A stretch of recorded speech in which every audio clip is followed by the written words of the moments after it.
Bapak Ibu Saudara yang diberkati Tuhan. Baik Bapak Ibu, di minggu yang luar biasa ini kita akan dengar firman Tuhan yang saya ambil dengan tema apapun yang terjadi, Tuhan Yesus itu baik. Saudara, inilah tema kita di pagi yang luar biasa ini. Saya mau menyampaikan tema apapun yang terjadi, Tuhan Yesus baik. Bapak Ibu, saya latih jemaat ya, kalau saudara dengar firman Tuhan selalu mengatakan amin. Kenapa saudara diam? Saya mau ajak saudara bahwa firman Allah itu indah bagi saudara. Dan saya mau ajak saudara jangan diam ketika sesuatu perkataan apapun saudara diberkati. Selalu saya ajak saudara mengatakan amin. Jangan tunggu ditanya amin dulu, nanti saudara tidak akan pernah lihat iman saudara bertumbuh. Karena Alkitab bilang apa? Iman itu tumbuh dari apa? Pendengaran akan firman Tuhan. Ayo kita mulai aktif ya. Jadi jangan diam ketika ada saudara, setiap kata kalimat tidak selalu harus baca Alkitab. Kalau saudara lihat ada ungkapan-ungkapan yang memberkati, selalu berkata amin. Tuhan baik. Jangan takut, jangan jaga perasaan. Di situ kita belajar supaya membangkitkan iman saudara. Apapun yang terjadi, Tuhan Yesus baik. Saudara dengar baik-baik, apapun yang terjadi, Tuhan Yesus baik. Setiap perjalanan hidup kita tidak selalu baik. Ada di mana kita berjalan terasa baik semua, tapi ada waktu di mana semua berjalan kurang baik. Tetapi saya punya prinsip, dan prinsip firman Tuhan masih sama. Apapun yang terjadi, Tuhan Yesus baik. Mazmur 18 ayat yang ke-1 sampai ayat yang ke-7, saudara. Mazmur 18 ayat yang ke-1 sampai ayat yang ke-7. Mari kita baca sama-sama untuk pemimpin biduan dari hamba Tuhan yakni Daud, yang menyampaikan perkataan nyanyian ini kepada Tuhan pada waktu Tuhan telah melepaskan dia dari cengkraman semua musuh dan dari tangan Saul. Ini latar belakang dari Mazmur 18. Daud ini dikejar-kejar musuhnya, ingin dibunuh. Daud adalah seorang raja. Nah, tetapi di sisi lain ada seorang mantan raja Israel bernama Raja Saul. Raja Saul ini iri dengan yang namanya Daud. Daud ini kalau berperang dia punya mengalahkan musuh lebih banyak daripada Saul. Karena itu satu waktu orang berkata bahwa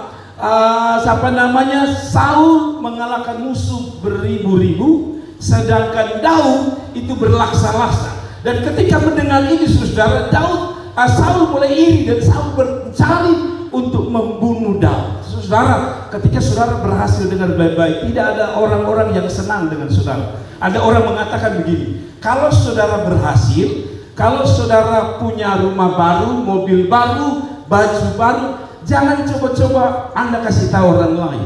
Karena pertama, mereka tidak mau tahu tentang apa yang kau punya. Yang kedua, mereka akan cari tahu bagaimana menjatuhkan saudara. Itu sebabnya dia bilang, apapun yang kau dapat kalau bisa diam-diam saja. Karena itu saudara, waktu mereka nyanyi Daud itu luar biasa, Saul mulai cari kesempatan mau bunuh dia. Para musuh yang membenci Daud mau membunuh dia. Tapi sikap Daud itu bagus sekali. Ia berkata, aku mengasihi engkau ya Tuhan kekuatanku, ya Tuhan bukit batuku, kubu pertahananku, penyelamatku, Allahku, gunung batuku, tempat aku berlindung, perisaiku, tanduk keselamatanku, kota bentengku. Pada ayat selanjutnya dia berkata, terpujilah Tuhan seruku, maka aku pun selamat daripada musuh. Tali-tali maut telah melilit aku, dan banjir-banjir jahanam telah menimpa aku. Tali-tali dunia, orang mati telah membelit aku, perangkap-perangkap maut terpasang di depanku. Ayat yang ke-7, ketika aku dalam kesesakan, aku berseru kepada Tuhan, kepada Allahku, aku berteriak minta tolong. Ia mendengar suaraku, dari baiknya teriakanku minta tolong kepadanya sampai ke telinganya. Bapak Ibu Saudara, kalau saudara baca ayat 1, Tuhan baru saja melakukan pembelaan, bela Daud, dan Daud keluar daripada para musuh. Daud bebas dari para musuh. Tetapi yang menarik adalah kalau saudara hanya lihat Daud keluar, dibebaskan, ditolong Tuhan dari para musuh, Maka tema yang saya sampaikan, apapun yang terjadi Tuhan Yesus baik, kayaknya tidak cocok. Karena ada waktu kita tidak seperti Daud, kita malah berada dalam persoalan. Daud dibebaskan dari persoalan, tapi saudara tahu sisi yang lain yang saya mau ajak adalah Daud itu berarti punya persoalan. Daud itu di sisi lain dia punya musuh, dia punya orang-orang yang ingin menjatuhkan dia. Tetapi sikap Daud itu tetap sama. Saya selalu bilang di sini, saudara dengar baik-baik ini. Keadaan boleh berubah, tapi hatimu pada Tuhan harus sama. Sekali lagi, keadaan boleh berubah, tapi hatimu harus tetap sama kepada Tuhan. Kita baru saja kehilangan satu lagi orang yang kita cintai di jemaat ini, siapa namanya, Intan baru saja meninggal. Keluarga Silero kehilangan seorang anak yang mereka cintai. Tapi saya bilang kepada mereka, ingat, belajar dari Ayub. Sakit memang sakit, sedih. Tapi orang yang mencintai Tuhan punya hati yang tetap sama walaupun keadaannya berubah. Yaitu dia berkata, Ayub berkata, Tuhan yang memberi, Tuhan yang mengambil, terpujilah nama Tuhan. Bagi Ayub, Tuhan tidak boleh digantikan oleh suasana hati. Saya ulangi lagi, bagi Ayub dan bagi saudara dan saya, situasi tidak boleh mengganggu sikap hati kita. Atau sebaliknya, situasi hati kita tidak boleh mengganggu hati dan cinta kita kepada Tuhan. Saudara-saudara dengar baik-baik. Ketika Daud berada di sisi, dia melihat Tuhan menyertai dia, dia bersyukur. Tetapi ketika dia juga melihat bahwa persoalan demi persoalan datang dalam hidupnya dia masih punya hati yang sama. Apa hati Tuhan? Apa yang saya maksudkan dengan apapun yang terjadi, harus bilang Tuhan Yesus baik. Sekali lagi, apapun yang terjadi selalu berkata Tuhan Yesus baik. Orang yang selalu mengatakan Tuhan Yesus baik, khususnya dalam keadaan sulit, dia adalah orang yang paling disukai Tuhan. Sekali lagi saya ulangi saudara, orang yang paling disukai Tuhan adalah orang yang bukan hanya menyukai keadaan baik yang dia alami, tapi keadaan buruk pun dia masih bisa berterima kasih kepada Tuhan dan bersikap baik kepada Tuhan. Orang-orang ini adalah orang-orang yang mengagumi Tuhan. Kasih tepuk tangan itu Tuhan Yesus.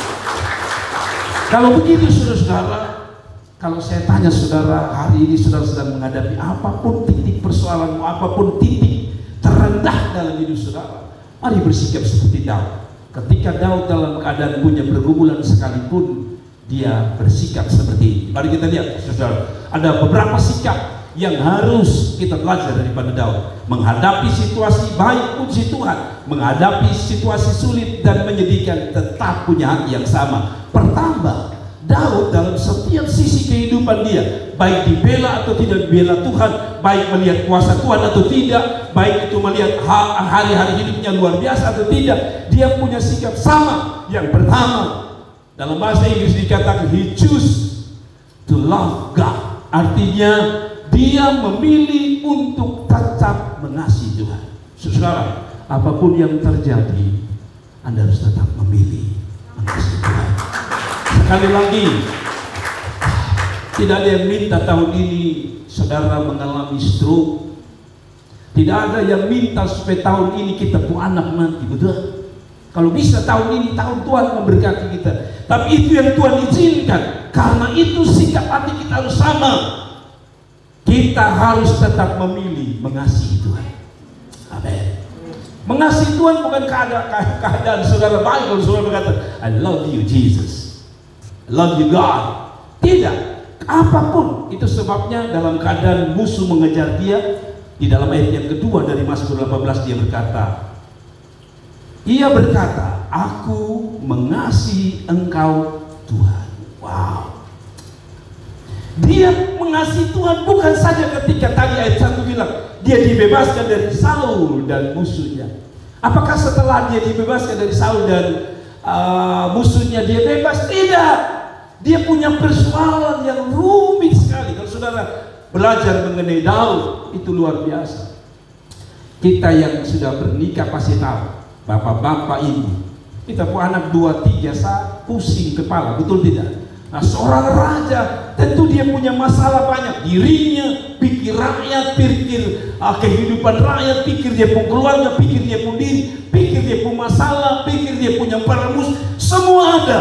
Tapi Daud bilang, aku mengasihi Engkau ya Tuhan. Amin. Saudara, kalau saudara alami yang baik, puji Tuhan hari ini. Tapi kalau saudara sedang ada di titik terendah dalam hidupmu, saudara hampir kecewa hari ini karena saudara merasa keputusan Tuhan seperti tidak pas dengan hidup saudara, keputusan Tuhan yang Tuhan buat seperti tidak mengenakan saudara, Anda harus berkata, Tuhan, saya memilih, saya mengasihi Engkau. Amin. Sebab ini yang sedang Tuhan cari. Tidak semua orang mau mengasihi Tuhan ketika mereka dalam keadaan kecewa. Saudara, Tuhan mau dalam keadaan yang sudah rasa kecewa, saudara punya hati masih sama mengasihi Tuhan. Amin. Orang muda dengar, apapun keadaan dirimu hari ini, keluargamu mengecewakan kah, sahabatmu mengecewakan kah, keadaan lingkunganmu mengecewakan kah, hatimu masih tetap sama, selebar samudra, hatimu masih terbuka untuk berkata, aku mengasihi Tuhan. Teman, saya mau menghibur keluarga besar si Leloy dan juga keluarga besar Boy yang baru saja kehilangan anak mereka. Saya berharap keluarga ini masih punya hati yang sama, hati yang mengasihi Tuhan, hati yang mencintai Tuhan. Saudara, itulah sikap pertama. Jadi ingat baik-baik ya, kalau saudara nanti ada persoalan yang terus-menerus datang, jangan marah Tuhan, tapi mengasihi Tuhan. Yang kedua, apa yang akan kita lakukan atau apa yang Daud lakukan, sikap hatinya model apa yang dia lakukan kepada Tuhan. Yang kedua, he choose to trust God. Dia memilih untuk tetap percaya Tuhan. Saudara-saudara, musuhnya selalu datang, dia bisa bilang begini, Tuhan katanya, kalau iring Tuhan, kalau ikut Tuhan, katanya dibela Tuhan. Kenapa musuh saya tambah banyak? Kenapa persoalan saya tambah banyak? Tapi dia tidak lihat persoalan, dia lihat Allah. Lalu dia belajar mempercayai Allah, bahwa di dalam persoalan pasti ada Tuhan di dalamnya. Setiap persoalan pasti ada Tuhan di dalamnya. Setiap apapun yang dibuat katanya ada kuncinya. Mobil itu dibuat pasti ada kuncinya. Dan yang menarik, saudara-saudara, saya selalu bilang di sini bahwa saudara lihat kunci atau slot sebesar apapun gembok itu pasti ada kuncinya, betul tidak? Pintu ini yang kita buat dari kaca harus ada kuncinya. Setiap pintu atau setiap apapun pasti ada kuncinya. Mobil, motor, semua ada kuncinya. Kalau begitu, saudara, di dalam kunci itu ada tulisan on dan off. Apa artinya? Bahwa kita harus mempercayai bahwa di dalam Tuhan selalu dalam masalah dia selalu kasih kunci untuk kita bisa membukanya. Saudara, dia katakan begini, ya Tuhan bukit batuku. Kenapa dia percaya? Dan siapa yang dia percaya? Tuhannya. Kenapa dia percaya Tuhannya? Dia definisikan Tuhan yang dia percaya itu seperti ini, ya Tuhan apa? Bukit batu. Zaman dahulu orang berperang itu belum ada tembok-tembok yang dibangun, apalagi kalau itu berperang di atas perbukitan, maka tidak ada benteng yang sempat dibangun. Kalau saudara tahu tiba-tiba musuh datang, mereka tidak sempat beli batu cetak dulu kok betul bangun benteng saja. Tidak. Pada waktu itu mereka akan lari di tempat yang namanya bukit batu. Jadi kalau orang panah mereka tidak kenal, karena mereka berlari di bukit-bukit batu. Di orang kalau saudara lihat Israel itu mirip-mirip, katanya mirip-mirip NTT, mirip-mirip Kupang. Ada batu-batu besar. Batu itu sisi lain itu mengerikan, karena kalau saudara naik atas lalu jatuh, itu mengerikan. Tapi bagi orang-orang mengerti bahwa Tuhan itu bagaikan gunung batu atau bukit batu, di mana mereka bisa tenang di situ. Orang mau kasih senjata apapun tidak pernah mengenai mereka. Kenapa dia belajar percaya? Dia bilang memang harus ada musuh, tapi musuh itu tidak bisa berbuat apa-apa. karena aku punya Tuhan yang menjadi bukit batuku. Kasih tepuk tangan untuk Tuhan. Bukit batu ini tadi dia katakan kubu pertahananku dan penyelamatku. Tadi saya bilang orang tidak bisa tolong mereka, pasukan yang lain tidak bisa tolong Daud, tetapi Daud bisa berlari di belakang bukit batu tadi, dan dia di situ dia diselamatkan. Allah itu tidak akan menjadi Allah sebagai penyelamat kalau Anda tidak punya pengalaman berada di titik hampir mati. Jadi Daud itu setiap kali dia lihat bukit batu, dia lihat Tuhan. Dia bilang untung ini batu ada, makanya saya selamat. Tapi dalam keadaan dia lihat batu itu, dia lihat ini gambaran Tuhan. Kalau bukan Tuhan, maut sudah jemput saya. Kalau bukan Tuhan, maut sudah menjemput saya lewat musuh saya. Tapi kan ada bukit batu, musuh ada, tapi saya terlindungi. Saya mau kasih tahu saudara, kalau ada Tuhan dalam hidup saudara, bersyukur, berterima kasih. Banyak kali orang berterima kasih ketika dia tidak punya persoalan. Tapi saya mau ajak saudara berterima kasih atau lebih tetap percaya Tuhan justru ketika saudara ada punya persoalan. Orang yang punya persoalan itu selalu saya bilang, saudara dengar ini. Kalau saya bilang saudara dengar ini, saudara siap-siap dengar dan katakan amin. Saudara dengar baik-baik ini. Orang yang punya persoalan lah yang dapat melihat Allah dengan lebih jelas. Saya ulangi lagi. Orang yang punya persoalan, pergumulan, sakit, penyakit atau apapun, yang akan bisa lihat lebih jelas Tuhannya. Waktu Sadrak, Mesak dan Abednego dibuang ke dalam api, baru mereka lihat mereka tidak terbakar. Betul ya? Mereka tidak akan pernah melihat, mereka tidak pernah terbakar dari api yang dipanaskan 7 kali kalau apinya tidak ada. Justru api itu diizinkan supaya mereka melihat bagaimana Tuhan menolong mereka.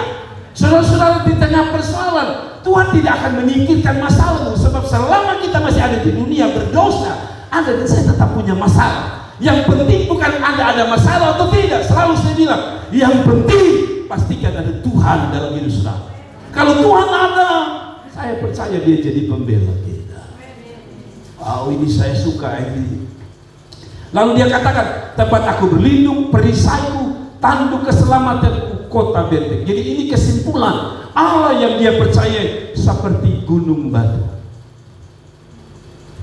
Jadi dalam tengah-tengah masalah, masihkah ada iman dalam hidup saudara? Banyak kali ketika kita ada masalah, kadang-kadang kita kehilangan iman.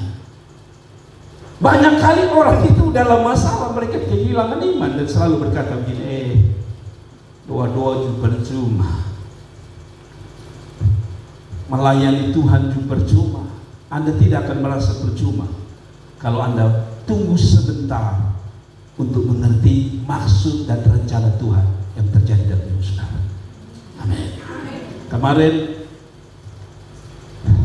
saya cerita mengenai beberapa tokoh yang luar biasa, tapi nanti akan di poin ketiga atau keempat baru saya jelaskan saudara.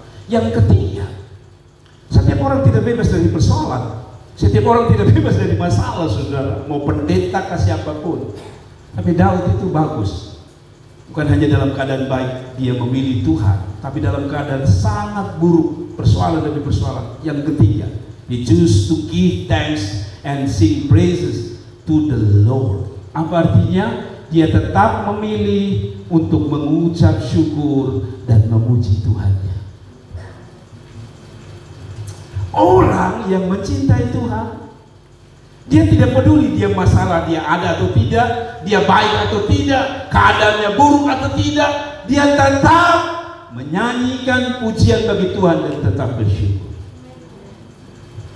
Itu sebabnya dalam ayat yang ketiga atau ayat yang keempat dia katakan, terpujilah Tuhan. Wow, dalam keadaan musuh, persoalan tambah banyak, dia bilang, terpujilah Tuhan, seruku, maka aku pun selamat daripada musuh. Saudara lihat, masalah datang, dia tidak berdoa untuk masalah itu pergi, tapi dia bilang apa? Dia bersyukur, betul ya? Lalu ketika dia habis bersyukur, terpujilah Tuhan, seruku, maka, kata maka itu adalah dampak daripada apa yang kita lakukan. Jadi kata maka aku pun selamat daripada musuhku. Saya selalu bikin begini kan, kalau saudara mau selamat daripada musuh, belajar untuk memuji Tuhan. Ngerti ya? Jadi di balik, saudara ulang-ulang dengar kata ini, di balik syukur dan terima kasih kita kepada Tuhan selalu ada mujizat. Sekali lagi, di balik syukur ada mujizat. Saudara tidak banyak datang dalam kebaktian pemakaman kemarin. Saya tertarik dengan ada seorang, katanya ada cerita di Irak. Kemarin saya sudah angkat cerita ini di Irak. Di Irak itu ada sebuah cerita dongeng yang selalu memberi hikmah baru untuk orang-orang di Irak. Jadi katanya ada seorang raja yang punya hamba. Ya sama, seorang raja, dia mau suruh kemana saja dia suruh. Lalu dia bilang kepada hambanya ini, kamu ke pasar belanja kebutuhan kerajaan. Hamba ini pergi ke pasar. Nah di pasar itu dia lihat orang tinggi besar hitam, dan mereka tahu bahwa orang besar hitam tinggi besar ini adalah malaikat maut. Kemarin saya bilang tidak semua yang hitam itu malaikat maut. Sudah lihat pendeta, sudah hitam, sudah ini malaikat maut juga. Tapi dengar katanya, malaikat itu panggil ini hamba. Ketika panggil ini hamba tahu ini malaikat maut. Lalu dia pulang lari ketakutan pulang ketemu raja dan dia bilang, Raja, saya ketemu malaikat maut. Dia panggil beta. Lalu saya takut, kasih saya kuda. Lalu raja tanya, lu mau pergi mana? Saya mau ke Samara, kota Samara, jauh dari kota di mana dia tinggal. Saya mau lari dengan kuda. Lalu raja itu kasih dia. Raja itu kasih dia kuda. Lalu dia lari ke kota Samara. Karena raja ini pikir jangan-jangan hamba saya ini bohong. Lalu raja ini pergi ke pasar. Benar, ketika raja ini sampai pasar, dia lihat ada satu manusia tinggi besar hitam, dan dia juga tahu itu malaikat maut. Tapi dia datang kepada malaikat maut itu, lalu dia tanya, malaikat maut, benarkah kamu panggil hambaku untuk menjemput jiwa dan rohnya? Lalu malaikat maut, benar. Benarkah engkau mau panggil dia pulang dalam maut itu di pasar? Lalu malaikat maut bilang, oh tidak, saya justru mau panggil dia, tanya, kenapa lu ada di pasar? Karena menurut perintah Tuhan, saya harus menjemput dia di kota Samara. Saudara mengerti ya? Ternyata dia berlari ke sana mau kejar dia. Kemarin saya menghubungkan dengan kematian, hari ini saya menghubungkan dengan ucapan syukur. Saudara, kadang-kadang kita seperti merasa di pasar mau panggil kita, dan kita bisa menyalahkan Tuhan. Kenapa saya ketemu malaikat maut di sini? Padahal malaikat maut hanya mau panggil dia, tanya dia, kita harusnya bunuh lu di Samara, bukan di sini. Tapi karena tidak bisa bersyukur, seandainya dia bersyukur, sudah Tuhan dia panggil pun saya bersyukur, saya akan tetap di pasar ini. Maka dia tidak mati. Demikian hidup kita. Kalau Tuhan kasih saudara dalam keadaan sedang, puji Tuhan. Tapi kalau saudara dikasih yang susah sekalipun, bilang berterima kasih, karena mungkin saja Tuhan punya rencana hebat dalam hidup saudara. Amin. Saya punya kesaksian kemarin. Bapak Ibu, Cynthia pulang ke kampus, lalu seperti biasa di awal tahun mereka harus pelayanan di gereja-gereja. Tahun kemarin dia pelayanan di Batu. Saya pernah ngomong ke bagian pelayan, saya bilang, tolong kasih anak saya bagian pelayan jangan terlalu jauh dari kampus. Pertama, sudah tahu semua di Jawa itu uang, bergerak apapun uang, dan saya tahu kondisi saya pas-pasan. Saya bilang, tolong. Tapi saya punya teman itu karena kakak kelas saya, dan dia guyon, dia bilang, asal Tuhan harus ditetapkan, tunggu-tunggu. Saya mau tahu dia dimanapun, terserah. Jadi saya takut dia itu dapat jauh. Pertama, kalau jauh dia belum biasa naik bus. Kedua, dia harus biaya besar. Dan kemarin tiba-tiba dia WA Ibu Gembala dan mengatakan seperti ini, saudara, Bapak, beta dapat di Surabaya. Wow, dengan Surabaya berarti kalau dia naik bis 20, naik Grab 65, maka dia butuh 85. Kalau dia makan di jalan 15.000, pergi pulang maka dia butuh 100.000. Maka 1 bulan dia harus butuh 400.000. Jadi secara manusia saya kecewa. Saya mau EWA yang bagian pelayanan, kenapa kasih dia jauh? Lalu dalam keadaan galau, saya akhirnya mengambil keputusan untuk saya tidak mau berdosa. Saya tidak mau, saya bilang, Tuhan, saya mau belajar bersyukur. Oh, terserah. Hanya saya WA dia bilang, adik itu berarti adik berdoa banyak karena adik butuh biaya cukup banyak. Biasa saya kirim dia 100.000 sudah, yang penting internet cukup. Nanti terserah dia bergumul sendiri tentang dia uang jajan. Tetapi biasanya kalau ini tambah 400, aduh saya berat. Lalu singkat cerita, dia pergi kemarin ke ke gereja itu, dan gereja itu besar sekali. Dan saya tanya dia, bagaimana biayanya berapa? Saya sudah mau hitung, dan dia bilang persis seperti saya bilang, 2065 tambah ini 100. Hanya karena mereka 2 orang, berarti minimal 2 orang itu, karena mereka dia yang kakak kelas, 200.000. Jadi dalam hati saya, Tuhan, kenapa Tuhan tahu tadi uang sudah ada 400.000, dia harus datang kebaktian di Surabaya setiap bulan. Nah, kalau kali 4 bulan, maka 2-3 juta kita perlukan. Saya WA dia, bagaimana adik, bagaimana adik? Tiba-tiba dia telepon dan dia sedang duduk di lobi gereja. Saya tanya, adik sudah dapat kamar belum? Masih yang bagian atur kita ini belum datang. Oke. Tapi saya searching, gereja itu besar. Sudahlah, saya WA sampai malam tidak balas. Rupanya mereka kegiatan yang padat sekali. Tapi ini yang menarik, saya rasanya tidak bisa terima kalau dia ke Surabaya. Saudara tahu ini yang menarik. Waktu dia telepon saya bilang, kenapa tidak balas? Oh, Bapak kami kegiatan. Lalu saya tanya dia, sudah dapat kamar? Dia bilang belum, karena mereka tidak punya pastor. Lalu tidur di mana? Gereja ambil keputusan setiap minggu mereka tidur di hotel. Lalu saya tanya, siapa bayar? Gereja bayar. Kedua, mereka tanya lagi anak saya, datang dengan apa? Bis dan Grab. Tidak aman untuk wanita-wanita itu, kata gembalanya. Mulai minggu depan, kamu 2 akan travel. Jadi langsung dari kampus itu mobil pribadi. Dan ketiga, saya tanya, makannya bagaimana? Ini kami ada makan, tapi tinggal bawa kwitansi mereka ganti. Saya pikir, Tuhan, kalau seandainya saya tadi pindahkan kembali ke Malang, masih saya biayai. Tapi karena saya belajar bersyukur, Tuhan buat lebih luar biasa. Ngerti ya? Saya waktu itu saya malu sama Tuhan. Saya bilang, Tuhan, ampuni saya. Kadang-kadang kita cepat menjudge Tuhan. Kenapa saya sakit? Kenapa saya punya pergumulan? Tunggu saudara-saudara, Tuhan belum berakhir dengan ceritanya atas hidup saudara. Ayub itu mati, anak-anaknya usahanya bangkrut luar biasa. Tapi karena Ayub tunggu, dia bersyukur. Akhirnya Alkitab bilang di dalam pasal 42, Tuhan pulihkan dia 2 kali lipat. Ada amin. Jadi kalau saudara-saudara yang nona-nona putus, jangan pernah menangis. Ada amin. Kalau orang minta putus, jangan menangis, stres. Kemarin lompat di Liliba, jembatan Liliba, bilang Tuhan terima kasih.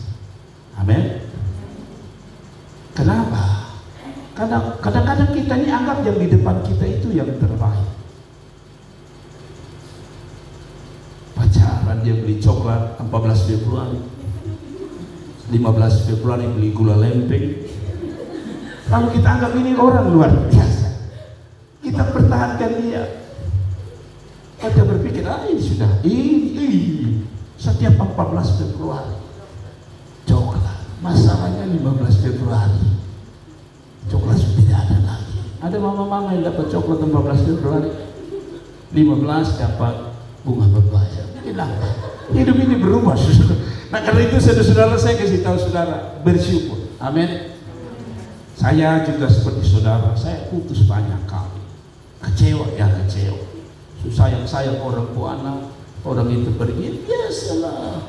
Terus saya terlalu bikin terlalu luar biasa. Amin. Sebab saya selalu bilang, kalau saudara menangis, dia yang ketawa. Kopitangan. Tapi kalau saudara cuek-cuek, selalu saya bilang, jangan pernah nangis di depan orang yang memutuskan kita. di belakang menangis, tidak apa-apa.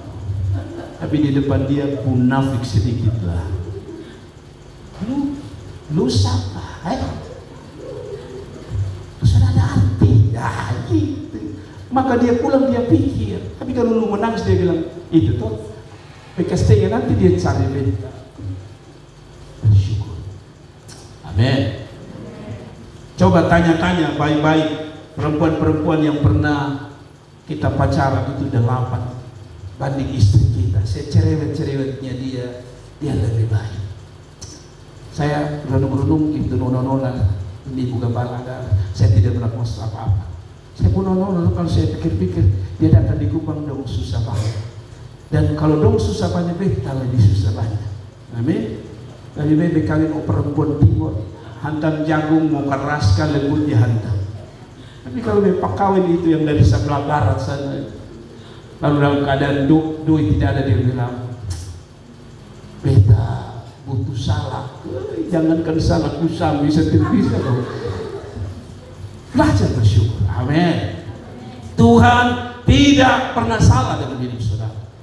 Amin. Tuhan tidak pernah salah dengan hidup saudara. Kadang-kadang saya renung, kenapa ya di jalan tiba-tiba ban saya pecah?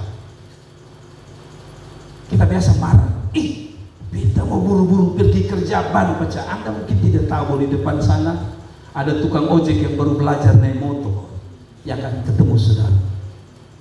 Bisa saja itu alasannya. Ada amin. Selalu bersyukur karena Tuhan tidak pernah salah merancang hidup ini. Tadi seperti anak saya pikir aduh saya susah sudah.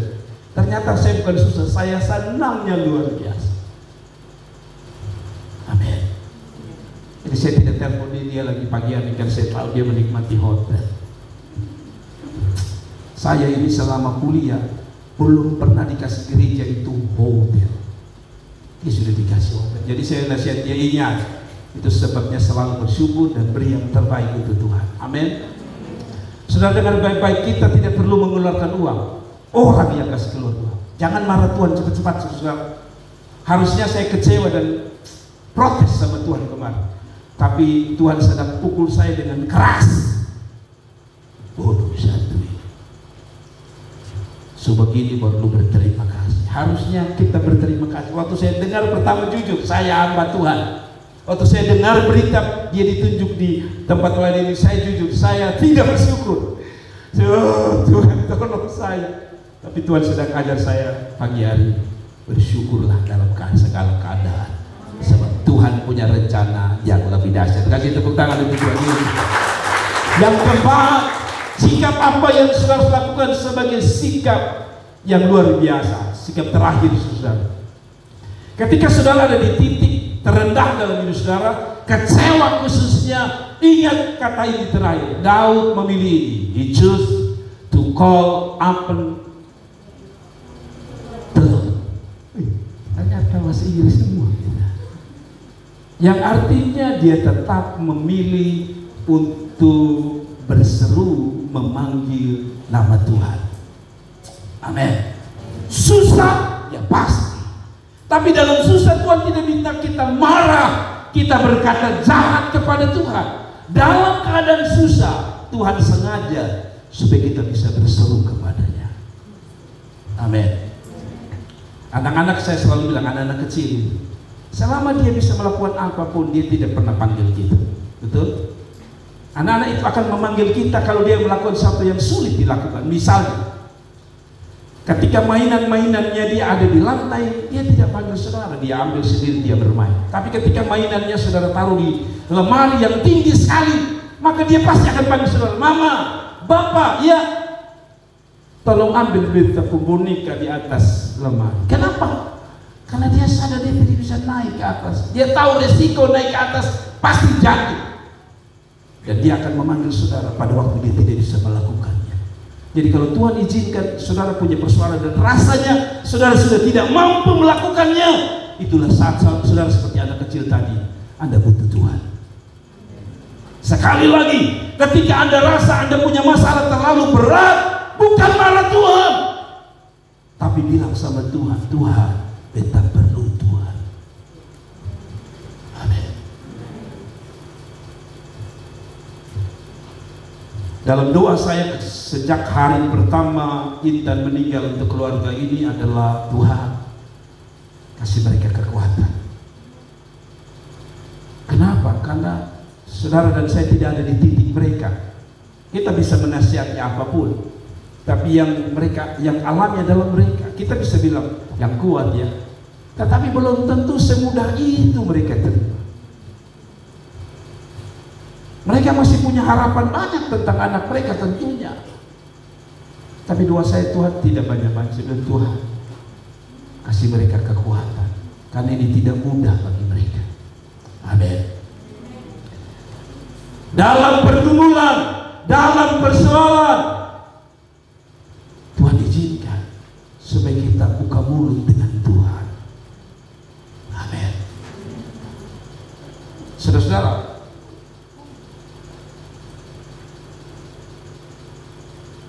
boleh tidak kita bilang sama Tuhan, Tuhan kita kecewa dengan hidup ini? Boleh.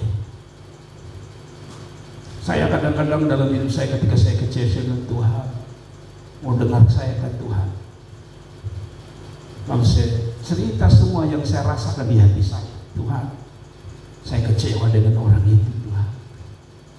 Tuhan tolong dengar supaya sampai ini saya keluarkan. Tuhan, saya marah dengan keadaan ini.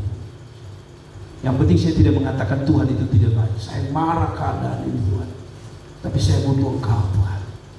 Ada waktu di mana saya sudah tidak berhasil dengan Tuhan, izinkan saya menangis di hadapan Tuhan. Saya kasih tahu semua yang saya rasakan. Saudara tidak berdosa ya, apa yang saudara rasakan.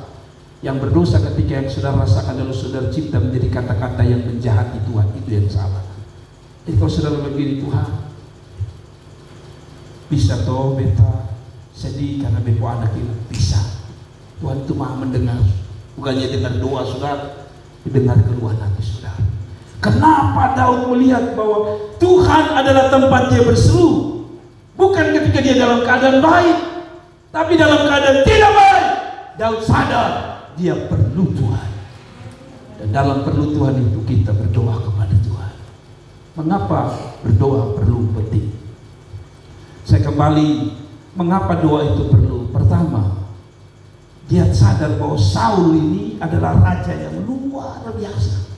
Yang kedua, dia juga tahu kelebihan musuh, tapi dia juga tahu kekurangan dia sebagai seorang Daud. Menyadari itu dia sadar, dan dia bilang, Tuhan tolong beta. Amin. Amin. Apa perasaan saudara hari ini? Kecewa, putus asa, hilang arah, merasa beban terlalu berat. Tuhan izinkan itu untuk saudara berlutut di bawah kaki dan bilang sama Tuhan, Tuhan, beta sudah mampu Tuhan. Tuhan, beta sudah kuat Tuhan. Beta perlu Tuhan. Apapun yang terjadi, tunggu, sebab Tuhan tetap baik selama-lamanya. Kasih tepuk tangan bagi Tuhan. Saya undang kita bangkit berdiri, kiranya Tuhan memberkati kita dan menguatkan kita. Mari kita bangkit berdiri.